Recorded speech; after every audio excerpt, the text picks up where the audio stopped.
The future of the trail network in North Georgia depends on our stewardship of the current trails. Will the network be overrun and destroyed by encroaching development or by numerous overeager hikers who think the trail belongs to them and they can do whatever they want on it? Or will so many restrictions be placed on the trail use that it becomes a place no one wants to visit?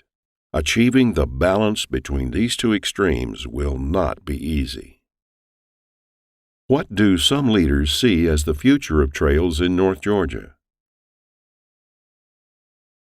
The problem with the number of people who want to use the trail and then balancing that with trying to maintain it as a wilderness experience. The Appalachian Trail Conservancy and GATC and the Forest Service have a committee called PATH, which stands for Preserving the Appalachian Through Hiker Experience.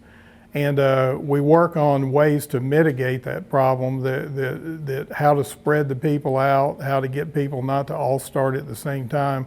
But we're working on a campsite inventory and strategy right now to deal with campsites to try to mitigate some of those problems of the numbers of people.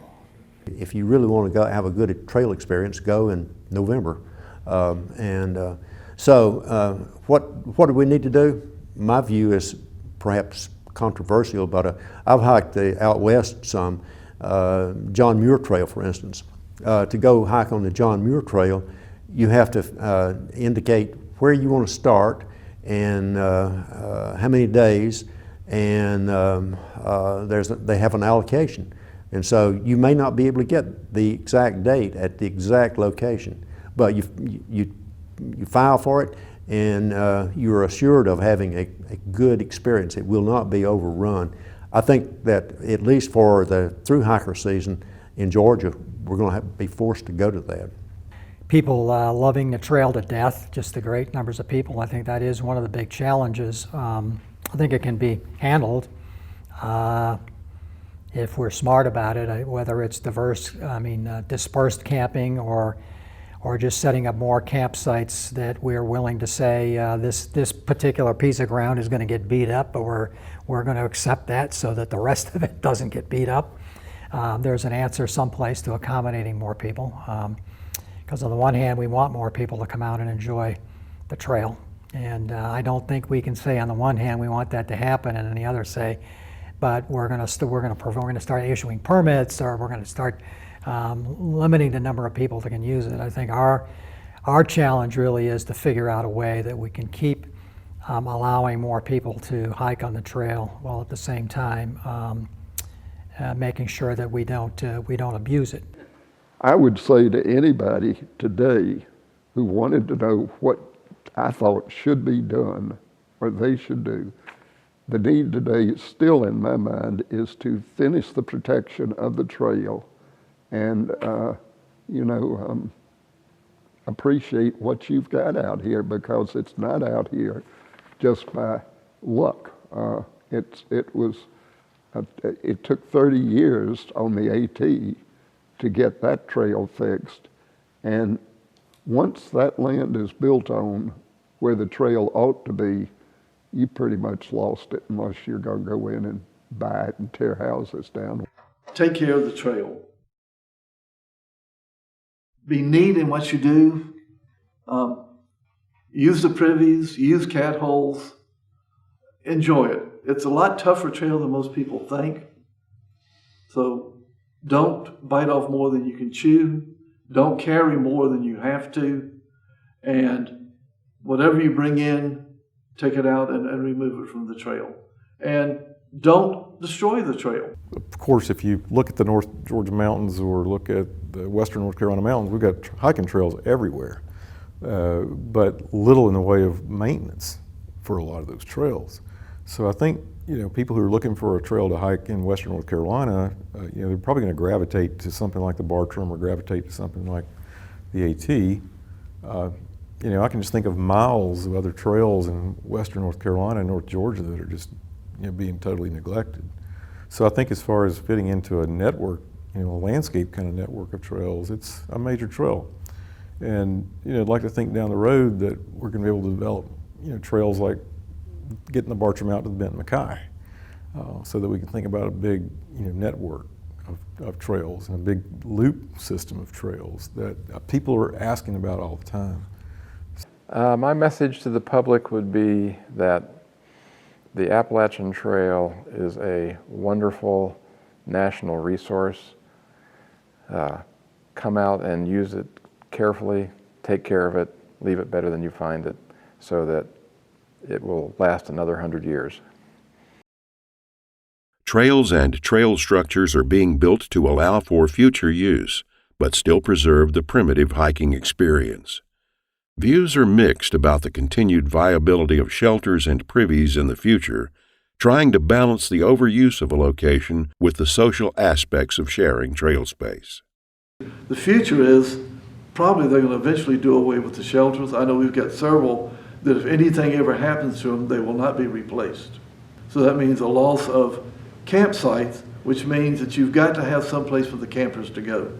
So there'll be more campsites built like Hawk Mountain Camp there in the area. I know they've done several around Springer Mountain. Sometimes I feel that we can over-improve a trail and take out so many obstacles that it looks almost as a dirt road, and that's not what I consider a wilderness trail. I would like to see a little bit less done to some of these trails than what has been done in the past, in my opinion.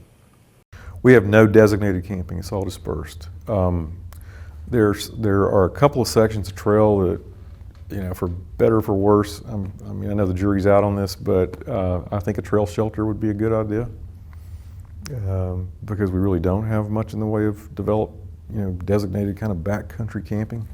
And I like the idea, like on some of the more remote sections, I think it would attract some backpackers that ordinarily may not be using that section of trail, particularly the last 15 miles of the trail, the northern terminus. It's just really rugged country. Yeah, I'd love to have a shelter on that section, but right now we don't have anything like that. It's all dispersed. The AT is a social trail. In addition to being a world premier hiking trail, it's a very social trail. And people, congregate at those shelters and socialize. Trade stories and trade information and, trail recipes. So I don't see them going away. The moldering privies, I think, are a great step forward, and especially in Georgia where we have such a high number of people starting out in a through hike. I would not like to think what Georgia would look like without shelters and privies, especially the privies. Today's hiker has many educational tools to help them prepare for their hike. Hikers are encouraged to practice leave no trace principles. In addition, businesses and hiking clubs and others may provide ground-level support. Let's explore how organizations help better educate the public so that they are better prepared to enjoy and not destroy what decades of work has built. What role do the ATC Ridge Runners and the GATC Trail Ambassadors play in helping to assist and educate the hiking community? These days, we've been doing a lot of more specific things like providing courses and seminars on how to hike the AT down at Amicalola Falls State Park. We, in partnership with the park and with the Georgia AT Club, run a program called Start Smart, which is a 15-minute orientation session for through hikers. We would really like to get to them before that, though. We would like them to come to the trail with expectations of what the trail is actually like so that they're more inclined to leave the AT better than they find it. For the last few years, we have done a survey of through hikers at the end of the year, and if you listen to them, they say that when they get to the trail, about 70% of them are reasonably familiar with leave no trace.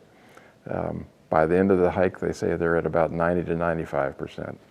I think our Georgia Ridge Runners might beg to differ with that.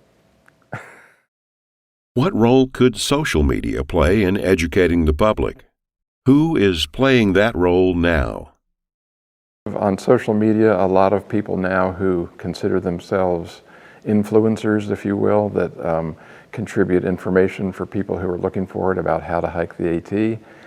Some of them are great. Some of them are, people we would love to, get a little bit closer to the party line. But the other big development that has happened in the last,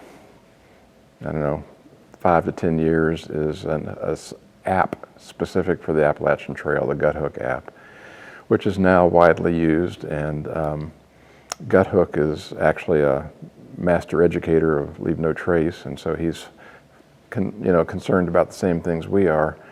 The main problem with something like his app is that you can leave comments, and the comments I hope are always helpful, but they also contribute to what's called crowdsourcing, so they may encourage people to go or do things that are actually detrimental to the trail or its environment. Noted that there is a very effective, what we call the grapevine on the trail. So information gets communicated up and down the trail pretty rapidly about important stuff. In terms of the rumor mill, which is sort of the negative version of the grapevine, yeah, it's a real issue. I mean, there's always people on the trail who are out there specifically because it's so unregulated, and resent any kind of rule, resent anyone who might be presenting themselves as trying to talk about any of the rules, whether they're trying to enforce them or not, like ridge runners or trail ambassadors or just club volunteers or ATC staff or anything. So there are always people who are mad at anybody in authority or anybody they perceive as an authority that is telling them what to do when they're out on the trail. And it's an advantage we have in today's modern world with the internet. You can literally, and with some of the apps that are out there, you can literally find a new place to go if where you intended to head that day is full, for example. You can literally find an app on your phone that'll take you somewhere else. And of course, we offer all types of information on our website for folks that want to pre-plan, and we encourage pre-planning. Blood Mountain, for example, very popular. We've had spots that are just hugely popular on a clear wheat Saturday afternoon, especially in the spring and fall. Blood Mountain's probably not the place to go. There's literally thousands of other miles to check out and acres to check out on the National Forest. Encouraging everyone to experience the trail is a goal cited by all groups involved in protecting the trail system in North Georgia. Some of the efforts being made include community outreach. So the outreach effort, I think, started in the early 2000s. And Herb Daniel was very involved in it, and Marianne Skeen was very involved in it, and I'm sure there were other people. But the idea was, we need to start thinking about the next generation of people who are going to be using the, or who could be using the AT. But if we want to protect the AT and we want the AT to continue, we need to start introducing young people to this resource that we have and help them learn to love it the way that we love it. One is outreaching to the counties and communities that the AT goes through up in North Georgia, because what we found were that many of those kids didn't even know the AT was there. And so taking class groups out on the AT and talking to them about nature and conservation and the trail was a way to get then local people involved and committed and connected to the AT. And then the other aspect that they started with were inner city kids, which was sort of the same thing. So primarily African American kids who maybe had never been out of the city, didn't know anything about the outdoors, and helping them to learn again about nature, conservation, what the AT is, and introduce them. And so the idea is getting some different communities and populations who maybe didn't grow up with this, didn't really know anything about it, to feel more invested in. Increasing diversity. I think by the time when I joined in 1987 and then really in the 90s, women had a lot of leadership roles. the fact that we are becoming more homogeneous in nature now, it's easier for people to get to know each other. If you go to this park here, for instance, it's not the AT, but on a weekend, you have every nationality you can think of coming over here. So the same thing is going to happen when you look at the recreation side as well as the long distance hiking side. They are going to band together and enjoy themselves together because of the experience. The hikers are more diverse. More and more people are coming onto the trail. When I used to work with the outreach committee that took children hiking on the AT, I was surprised those children were from the schools around here, most of them.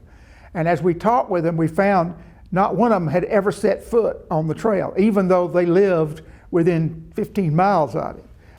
Yeah, I'm glad to see that there's really a big move toward improving diversity. I think it's been coming, again, it's one of those things that starts with a kernel long ago and is now got some real momentum, not just in ATC, but in the whole environmental community.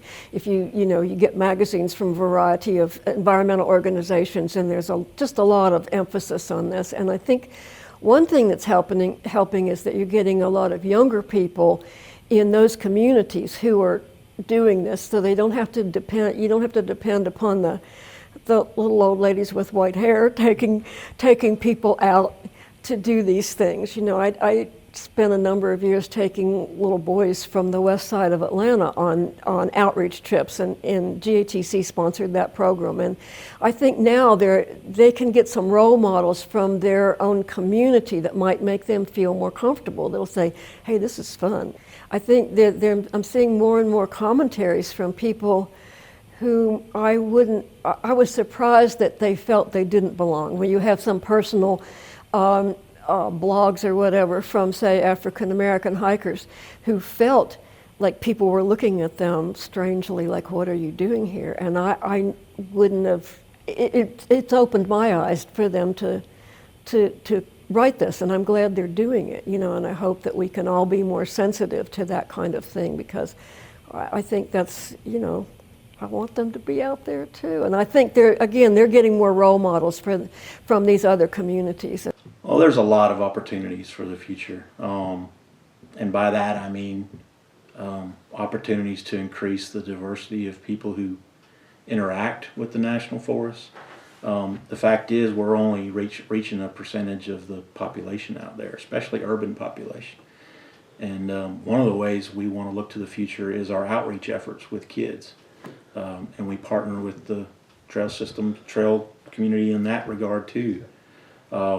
So the future is about literally increasing the diversity of folks that get to experience our national forests. Because if they don't, if with each passing year, less and less percentage of the population knows the benefits we provide, then we won't have public lands at some point.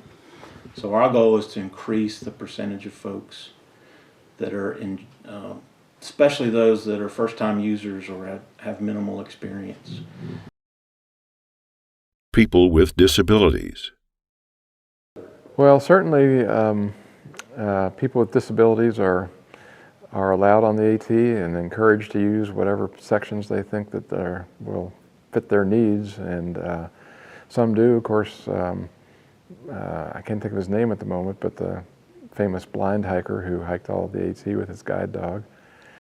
Whether the southern terminus for the AT should be moved to Amicalola Falls State Park is another issue to be addressed. The thoughts are that hiker education might be enhanced if the starting point was moved, and that sharing the joy with friends and family of starting or ending a hike might also be enhanced. I don't have any strong opinions on making the approach trail part of it. I've actually argued against it in the past. I think it's good to have a real mountain summit as the beginning. So I like having Springer Mountain, and I don't think I see any big advantage into making the approach trail part of the AT. I kind of like the tradition of the Springer start, Springer to Katahdin. That keeps me happy. Protecting the AT and other trails from threats may be improving, but challenges remain. When I first got started with GATC, we had a lot more issues with timber sale developments and viewshed issues and so forth. And I think, Georgia in particular, I think we're really fortunate to be within the Chattahoochee-Oconee National Forest. So we have a lot of built-in protection there, but there was a lot of forest management stuff that went on in the 80s, say, that was a real threat to the viewshed. And then the Chattahoochee Forest became a recreational forest, and so the management direction changed. And I think we have, there's much less timber harvest to worry about, things like that. And we have a really good relationship, for the most part, with the U.S. Forest Service. Along its 366 miles of trail, North Georgia offers a unique four-season hiking experience for everyone. Whether you're a day hiker or backpacker, a person can find solitude in the beauty and quietness of this mountain wilderness. Make your plans now for a hiking experience on one or more of these wonderful trails. You will enjoy it. And if you do encounter someone out there preserving a trail, thank them for their efforts. As the song goes, what a wonderful world. We hope that you will hike at least part of one of the four major trails in North Georgia and experience the wonderful world that awaits you there. It will be an experience you will never forget.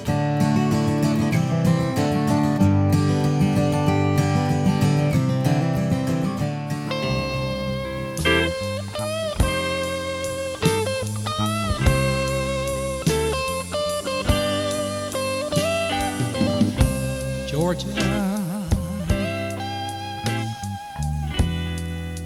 Georgia, the whole day through,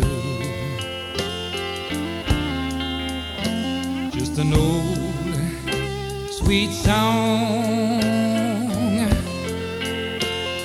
It's Georgia on my mind.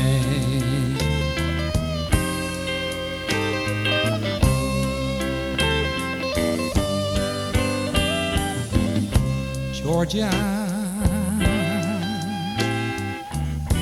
Georgia, this song for you. It's as sweet and clear as moonlight through the pines.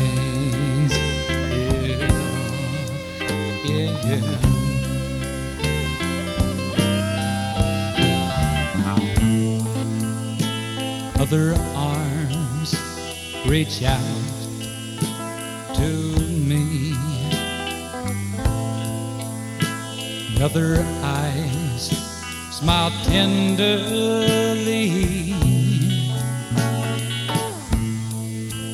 But still in peaceful dreams I see the road leads back to you.